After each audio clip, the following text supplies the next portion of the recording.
नमस्कार। अपनी लिखी हुई किताब पैगंबर हजरत कुरान और बाइबिल के हवाले से हजरत इस्माइल अलैहिस्सलाम की चर्चा कर रहे हैं।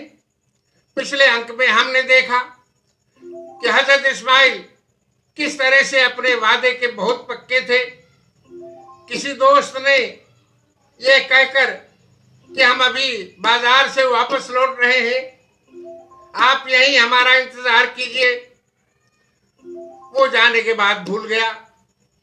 एक साल बाद जब वो उस रास्ते से गुजरा तो देखा कि आप उसी जगह पर बैठे हुए और इंतजार कर रहे हैं। दोस्त ने पूछा, आप एक साल से यहीं बैठे हैं? आपने फरमाया, हमें अपने वादे के मुताबिक तो यहीं पर आपका इंतजार करना था, इसलिए हम यहीं बैठे हैं। यह था हजरत इस्माइल अलैहिस्सलाम का मर्तबा। आज हम आगे का किस्सा पेश करने जा रहे हैं। खुदा ने हजरत आदम से फरमाया, जाओ, हम जहां निशान बताते हैं वहां काबा बनाकर उसके इर्द गिर्द तवाफ कर लो और उसकी तरफ नमाज भी अदा कर लो। हजरत जिब्राइल हजरत आदम की रहबरी के लिए उनके साथ चले और उन्हें वहां लाए जिस जगह, जिस जमीन पर इसका निर्माण होना था। जिब्राइल ने वहां अपना पर मारकर 7वें मंजिल तक नीचे की बुनियाद डाल दी, जिसको मलाइका ने 5 पहाड़ों को, कोहे लेबनान, कोहे जूदी, कोहे तूर, कोहे हीरा और कोहे सीना से भरकर दीवार उठा दी। उस तरफ हजरत आदम मुंह करके नमाज पढ़ते थे और तवाफ करते थे। तूफान नूह में तो सिर्फ बुनियाद ही बची थी। हजरत इब्राहिम ने जब यहाँ पर हाजरा और बेटे इस्माइल को छोड़कर वो मक्का के लिए चले गए थे, तब वहां पर कोई आबादी नहीं थी, मगर धीरे धीरे वहां पर आबादी बढ़ गई। फिर हजरत इब्राहिम को खुदा ने हुक्म दिया कि हजरत इस्माइल को लेकर काबा तामीर करो। हजरत इब्राहिम ने दीवारें तामीर की और हजरत इस्माइल पत्थर और गारा देने का काम करते थे। हजरत इब्राहिम जिस पत्थर मकाम इब्राहिम पर खड़े होकर दीवार तामीर की थी, वो पत्थर जरूरत के मुताबिक ऊपर उठ जाता था और फिर नीचे आ जाता था। हजरत इब्राहिम के कदमों में तकलीफ न हो, इसलिए वो मुलायम भी हो जाता था। हजरत इब्राहिम के कदमों में तकलीफ का इतना ख्याल था खुदाबंद करीम को। इस पत्थर पर आज भी हजरत इब्राहिम के कदमों के निशान मौजूद हैं।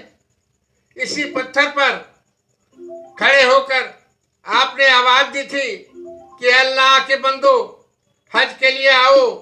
हजरत इस्माइल को जब उनकी हजरत इस्माइल अलैहिस्सलाम की उम्र 137 साल हुई तो वो फिर इस जहां से कूच कर गए। अब हम हजरत इस्माइल का वो वाकया जो कुरान शरीफ में आया है आपके सामने पेश करने वाले हैं। सूरह सफ़ात आयत 99 से आयत 111 तक का हवाला पेश कर रहे हैं। हजरत इब्राहिम ने कहा, मैं रब की ओर जाने वाला हूं, अब वह मुझे राह देगा, इलाही मुझे लायक औलाद दे।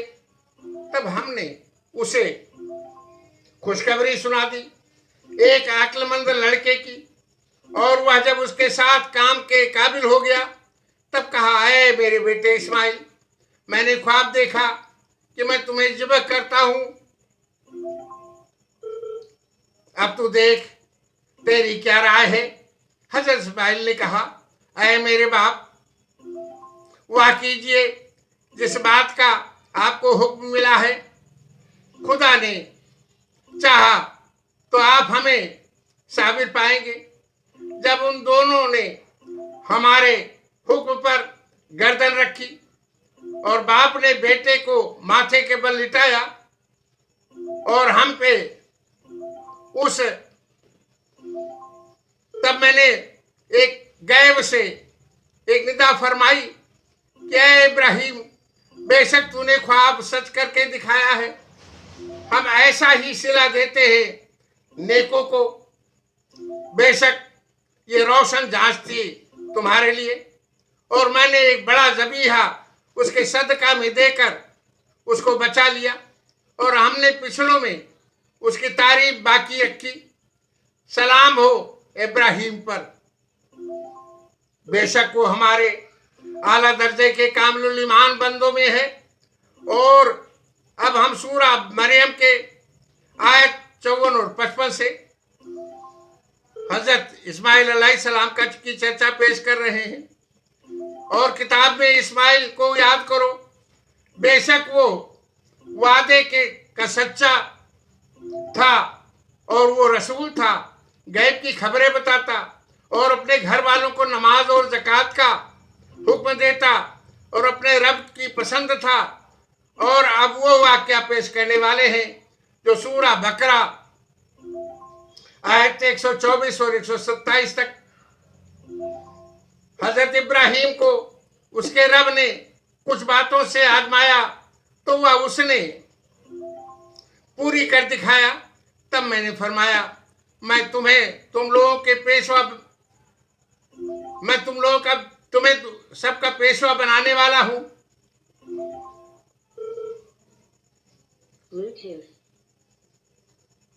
मेरा अहद जालिमों को नहीं पहुंचता। और याद करो, जब हमने इस घर काबा को लोगों के लिए मरकज और अमान बनाया और इब्राहिम के खड़े होने की जगह को नमाज व मुकाम बनाई, हमने ताकीद फरमाई। हजरत इब्राहिम व हजरत इस्माइल को कहा, मेरा घर खूब साफ सुथरा रखो, तवाफ के लिए, एतकाफ के लिए, रुक्कों के लिए, सुजूद वालों के लिए।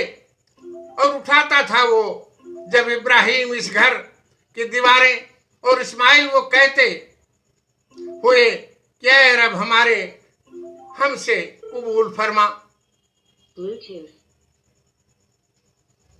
अब ये था हजरत इस्माइल के बारे में वो तज़किरा जो कुरान पाक में आया है। इसके अलावा भी सूरा बकरा आयत 136, आले इमरान आयत 84, सूरा निसा आयत 163, सूरा अनाम आयत 86, सूरा साद आयत 48 में भी आपके नाम का जिक्र आया है, मगर उसमें हालात का जिक्र नहीं है। अब ये था हजरत इस्माइल अलैहिस्सलाम का वो जिक्र जो कुरान पाक में आया है, वो आपके सामने पेश किया गया है। अब हम अगले दिन बाइबल के हवाले से हजरत इस्माइल की चर्चा पेश करेंगे। आज बस इतना ही। शुक्रिया। जय हिंद।